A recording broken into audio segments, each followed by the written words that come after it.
नमस्कार।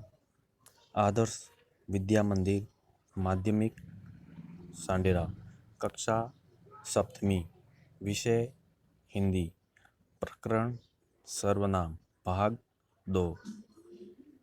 प्रिय भैया बहनों, हमने पिछली ऑनलाइन क्लास में सर्वनाम का अर्थ, सर्वनाम की परिभाषा, सर्वनाम के भेद के प्रकार, वेदों में हमने जो एक पहला भेद था पुरुषवाचक सर्वनाम, उसकी परिभाषा, उसकी पहचान, उसके उपभेद, उन सभी के बारे में हमने पिछली ऑनलाइन क्लास में अध्ययन किया था। आज हम आगे के विषय के बारे में देखेंगे जो अपना अगला भेद है, और वो भेद है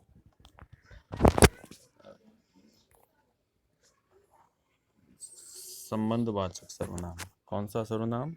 संबंधवाचक सर्वनाम। आज हम इस संबंधवाचक सर्वनाम के बारे में अध्ययन करेंगे। संबंधवाचक सर्वनाम क्या होता है, इसकी पहचान क्या है, तो आइए देखते हैं। तो संबंधवाचक सर्वनाम परिभाषा को देखिए, लिखा हुआ है, जिस सर्वनाम से वाक्य में किसी दूसरे सर्वनाम से संबंध ज्ञात होता है उसे संबंधवाचक सर्वनाम कहते हैं। अर्थात वाक्य के अंदर सर्वनाम शब्द जो है संबंध, पारस्परिक संबंध को प्रकट करते हैं, ऐसे शब्द संबंधवाचक सर्वनाम कहलाते हैं। जैसे जो, सो, जहाँ, वहाँ, जैसा, वैसा, जौन, तौन, ये जो सभी शब्द हैं ये कैसे शब्द हैं? संबंधवाचक सर्वनाम शब्द हैं। अब हम उदाहरण के माध्यम से इनको समझने का प्रयास करेंगे। जैसे जहाँ चाह वहाँ रहा, इस वाक्य के अंदर जहाँ, वहाँ, ये जो दोनों शब्द हैं वाक्य में परस्पर संबंध स्थापित कर रहे हैं, इसलिए ये संबंधवाचक सर्वनाम शब्द हैं। अगला उदाहरण, जैसा बोओगे वैसा काटोगे, इसके अंदर जैसा, वैसा, जो दोनों शब्द हैं संबंधवाचक सर्वनाम है, यानी वाक्यों में, दो वाक्यों के अंदर परस्पर संबंध स्थापित कर रहे हैं। अगला उदाहरण देखिए, वह कौन है जो रो पड़ा। अब इस वाक्य के अंदर वह, जो, ये जो शब्द हैं ये वाक्य के अंदर संबंध स्थापित कर रहे हैं, इसलिए ये भी संबंधवाचक सर्वनाम का उदाहरण है। आगे देखिए, जो करेगा, जो करेगा सो बरेगा, जो करेगा सो बरेगा, यहाँ पर जो, सो, ये दो ऐसे शब्द हैं जो संबंध स्थापित कर रहे हैं, इसलिए ये भी संबंधवाचक सर्वनाम का उदाहरण है। अब नीचे देखिए, आगे यहाँ पर इसको पंक्ति लिखी हुई है, चलिए इस उदाहरण को देखिए। इस उदाहरण को देखिए, ये जो परिश्रम करेगा वह सफल होगा। यहाँ पर दो वाक्य हैं, जो परिश्रम करेगा वह सफल होगा, अर्थात सफलता किस पर निर्भर है? परिश्रम पर। तो यहाँ पर जो, वह, ये जो है आपस में सहसंबंध बना रहे हैं, पारस्परिक संबंध स्थापित कर रहे हैं, इसलिए कैसे शब्द हैं? ये संबंधवाचक सर्वनाम शब्द हैं। अब इस वाक्य, इसको देखिए, इस उदाहरण को देखिए, बच्चे वही कहानी सुनेंगे जो नई हो, तो जो, वही, ये भी यहाँ पर संबंधवाचक सर्वनाम के उदाहरण हैं। तो इस प्रकार आपको समझ में आ गया होगा कि संबंधवाचक सर्वनाम किसे कहते हैं, उनकी पहचान कैसे की जाती है। तो वाक्य में जो ये शब्द दिखे, कौन कौन से? जो, सो, जहाँ, वहाँ, जैसा, वैसा, जौन, तौन, ये संबंधवाचक सर्वनाम की पहचान है। ये शब्द जिस वाक्य में आते हैं तो वहाँ पर संबंधवाचक सर्वनाम होता है। तो अगला भेद देखते हैं हम आगे। अभी हम अगला भेद है निश्चयवाचक सर्वनाम। कौन सा सर्वनाम? निश्चयवाचक सर्वनाम। निश्चय, इसकी परिभाषा भी देख लेते हैं। क्या परिभाषा है इसकी? जिन सर्वनाम शब्दों से किसी निश्चित व्यक्ति, वस्तु का बोध होता है, यानी ऐसे सर्वनाम शब्द जिनसे किसी निश्चित व्यक्ति या वस्तु का बोध होता है तो उसे निश्चयवाचक सर्वनाम कहते हैं। अब इस सर्वनाम के अंतर्गत कौन कौन से शब्द आते हैं? तो यह, वह, ये जो सभी शब्द हैं इस सर्वनाम के अंतर्गत आते हैं। जैसे उदाहरण देखते हैं। उदाहरण देखने के बाद आपको समझ में आ जाएगा। जैसे उदाहरण देखिए, यह मेरी घड़ी है। यह मेरी घड़ी, अर्थात इसमें निश्चित होने का बोध हो रहा है। यह मेरी घड़ी है। यह मेरी घड़ी है। मुझे पता है कि घड़ी मेरी, इसलिए मैंने अपने खुद के नाम के ऊपर मैंने यह शब्द का प्रयोग किया है। फिर देखिए, वह एक लड़का है, यानी मुझे पता है कि वो लड़का है। निश्चित होने का बोध हो रहा है, वह एक लड़का है। अगला उदाहरण देखिए, वे इधर ही आ रहे हैं। वे इधर ही आ रहे हैं, अर्थात वे आ रहे हैं, निश्चित है, वे इधर ही आ रहे हैं। तो ये जो सभी उदाहरण थे, ये तीनों उदाहरण निश्चयवाचक सर्वनाम के उदाहरण हैं। जैसे कुछ ये उदाहरण देख लेते हैं एक बार। ये देखिए, यह मेरी बहन है, अर्थात इसमें निश्चय है, निश्चय होने का बोध है, निश्चय होने का बोध है। जैसा कि परिभाषा भी यही है, निश्चित व्यक्ति, वस्तु, ठीक है ना। अब इस उदाहरण को देखिए, वे मेरे मित्र हैं। वे मेरे मित्र हैं, अर्थात इसमें भी निश्चय होने का बोध हो रहा है। तो यहाँ पर यह और वे, ये जो शब्द है निश्चयवाचक सर्वनाम शब्द हैं। कौन से शब्द हैं ये? निश्चयवाचक सर्वनाम शब्द हैं, ये और वे। ठीक है, चलिए आगे बढ़ते हैं हम। अगला सर्वनाम का भेद पढ़ते हैं हम। अगला भेद है अनिश्चयवाचक सर्वनाम। कौन सा सर्वनाम? अनिश्चयवाचक सर्वनाम। तो इस सर्वनाम की क्या परिभाषा होती है उसे भी देख लेते हैं हम। देखिए इधर, ये जिन सर्वनाम शब्दों से किसी निश्चित व्यक्ति या वस्तु का बोध नहीं होता। अभी जो हमने जो भेद पढ़ा ना, निश्चयवाचक सर्वनाम, उसके अंदर तो निश्चय होने का बोध हो रहा है, लेकिन उसके विपरीत इसमें निश्चय होने का बोध नहीं होता है, तो उसे अनिश्चयवाचक सर्वनाम कहते हैं। अब इस सर्वनाम के अंतर्गत कौन कौन से सर्वनाम शब्द आते हैं? तो इसमें कुछ, किसी ने, किसने, किसी को, किन्हीं ने, कोई, किन्हीं को, ये जो शब्द हैं ये इस सर्वनाम के अंतर्गत आते हैं। समझ में आ रहा है? यानी वस्तु या व्यक्ति के होने का निश्चित बोध न हो पाना, निश्चित का बोध नहीं होता, अनिश्चित बना रहता है। तो देखिए उदाहरण देखते हैं। जैसे इस उदाहरण को देखिए, लस्सी में कुछ पड़ा है। लस्सी में कुछ पड़ा है, कुछ पड़ा जरूर है, लेकिन ये बोध नहीं हो रहा है कि क्या पड़ा है। तो यहाँ पर जो कुछ शब्द हैं वो अनिश्चयवाचक सर्वनाम है। फिर अगला देखिए, भिखारी को कुछ दे दो। भिखारी को कुछ दे दो। दे दो क्या? कुछ।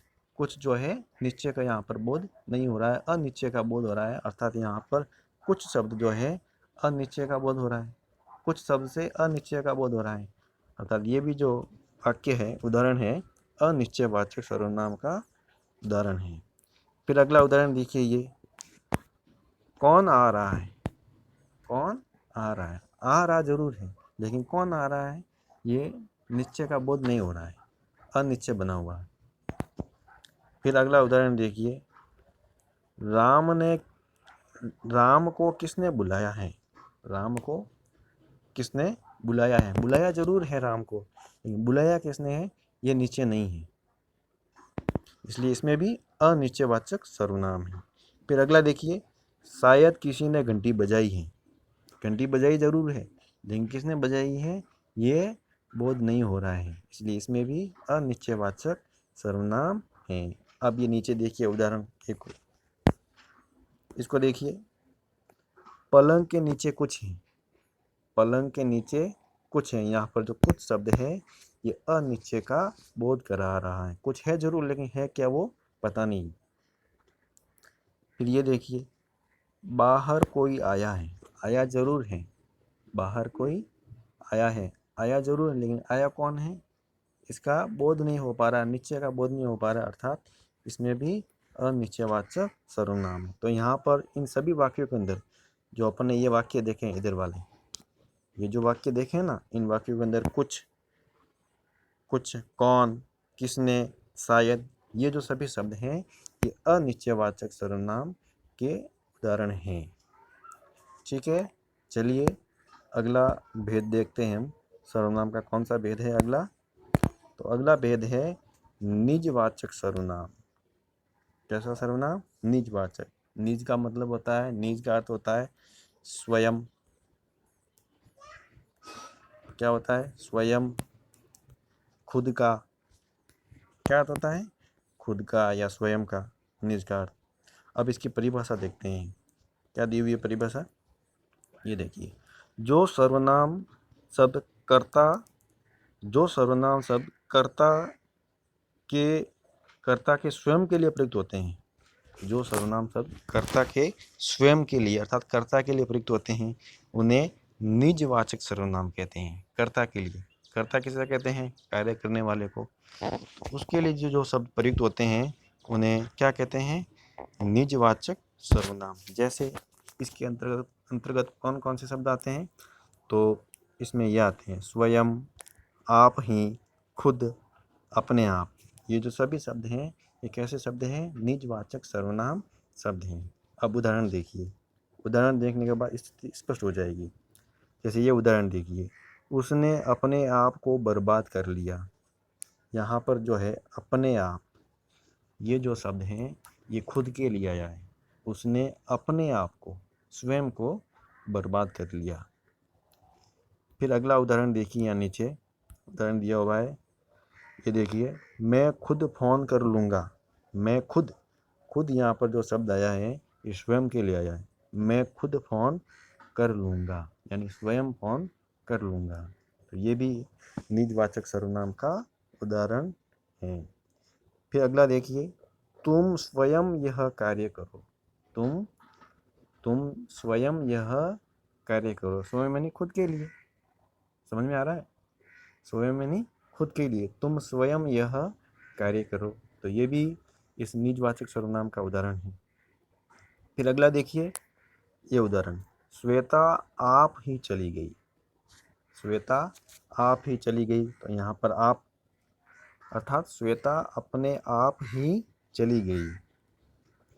स्वयं के लिए प्रयुक्त हुआ है यहाँ पर आप। तो इन सभी उदाहरणों के अंदर अपने आप, खुद, स्वयं, आप, ये जो सभी शब्द हैं ये कैसे शब्द थे? निजवाचक सर्वनाम शब्द थे और कर्ता के लिए, स्वयं के लिए यहाँ पर प्रयुक्त हुए हैं। फिर नीचे देखिए इस उदाहरण को, मैं यह कार्य स्वयं कर लूँगा। स्वयं जो शब्द आया ना, तो आपके दिमाग में ये स्थिति साफ होनी चाहिए कि स्वयं जो शब्द है निजवाचक सर्वनाम का शब्द है। तो अर्थात ये भी क्या है? निजवाचक सर्वनाम का उदाहरण है। मैं यह कार्य स्वयं कर लूँगा। फिर अगला देखिए, वह खुद ही चला गया। तो यहाँ पर खुद शब्द आया है, स्वयं के लिए आया है, अर्थात वह स्वयं ही चला गया। तो ये भी जो उदाहरण है निजवाचक सर्वनाम का उदाहरण है। तो अभी तक आपको समझ में आ गया होगा। हमने निजवाचक सर्वनाम भी पढ़ लिया है। अभी हम पढ़ते हैं पुरुषवाचक सर्वनाम। कौन सा सर्वनाम? पुरुषवाचक सर्वनाम। पुरुषवाचक नहीं, प्रश्नवाचक सर्वनाम। कौन सा सर्वनाम? प्रश्नवाचक सर्वनाम। ये पुरुषवाचक तो हमने पहले ही पढ़ लिया था। प्रश्नवाचक सर्वनाम। अब इसकी परिभाषा भी देख लेते हैं हम। इसकी क्या परिभाषा है? तो परिभाषा दी हुई है, जिन सर्वनाम से वाक्य में प्रश्न का बोध होता है तो उसे प्रश्नवाचक सर्वनाम कहते हैं। अर्थात वाक्य में प्रश्न का बोध होता है, वाक्य प्रश्न पूछ रहा होता है, अगर उस स्थिति का बोध हो तो वहाँ पर प्रश्नवाचक सर्वनाम होता है। जैसे कौन, कहाँ, क्या, कैसे, ये जो सभी शब्द हैं ये कैसे शब्द हैं? प्रश्नवाचक सर्वनाम शब्द हैं, प्रश्न का बोध कराने वाले हैं। जैसे उदाहरण देखिए, रमेश क्या कर रहा है?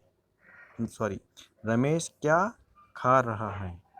रमेश क्या खा रहा है? पीछे देखिए प्रश्नवाचक चिन्ह लगा हुआ है, अर्थात प्रश्न है ये। इसकी प्रकृति कैसी है? प्रश्न जैसी है, प्रश्न है ये, प्रश्न पूछा गया है।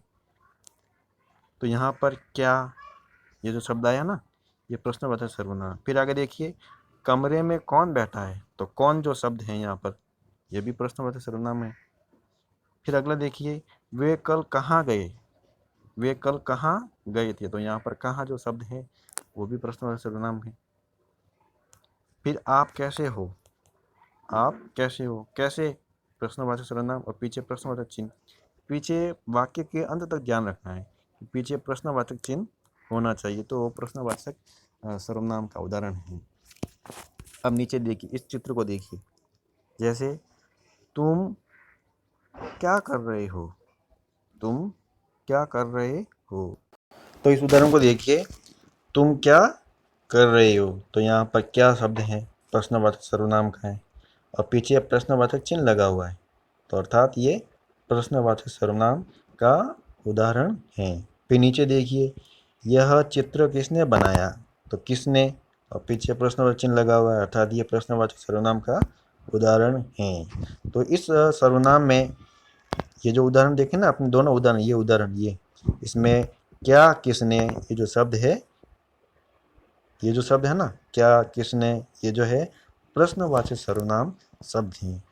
तो जैसा कि ये जो शब्द है, प्रारंभ में हमने जब परिभाषा पढ़ी थी तो ऊपर लिखा हुआ था कि वाक्य में प्रश्न का बोध होता है तो उसे प्रश्नवाचक सर्वनाम कहते हैं। कौन, क्या, कहाँ, कैसे, ये जो सारे शब्द हैं ये इसी के उदाहरण हैं। आगे देखिए, तो अब हमने सर्वनाम के सभी भेद पढ़ लिए हैं, जहाँ तक मुझे लगता है आपको समझ में आ गया होगा, क्योंकि हमने कहानी के माध्यम से ही सर्वनाम की शुरुआत की थी और कहानी में ही हमने सर्वनाम शब्द कैसे होते हैं या किसे कहते हैं, उसका अर्थ, उसकी परिभाषा को हमने अच्छी तरह से पढ़ लिया था। अब देखते हैं गृह कार्य। गृह कार्य में आपको क्या करना है, तो गृह कार्य देखिए, गृह कार्य में आपको निजवाचक सर्वनाम किसे कहते हैं, परिभाषा लिखनी है। फिर आगे देखिए, प्रश्नवाचक सर्वनाम के कोई 4 उदाहरण लिखिए। जो हमने अभी पढ़ा ना प्रश्नवाचक सर्वनाम, उनसे संबंधित 4 आपको उदाहरण लिख करके लाना है। फिर अगला प्रश्न देखिए, निश्चयवाचक सर्वनाम व अनिश्चयवाचक सर्वनाम में अंतर बताइए। इन दोनों में क्या अंतर है, उस अंतर को परिभाषा के माध्यम से और उदाहरण देकर के स्पष्ट करना है। फिर अंत में देखिए, संबंधवाचक सर्वनाम किसे कहते हैं, संबंधवाचक सर्वनाम किसे कहते हैं, इसकी परिभाषा लिखनी है। ठीक है, धन्यवाद।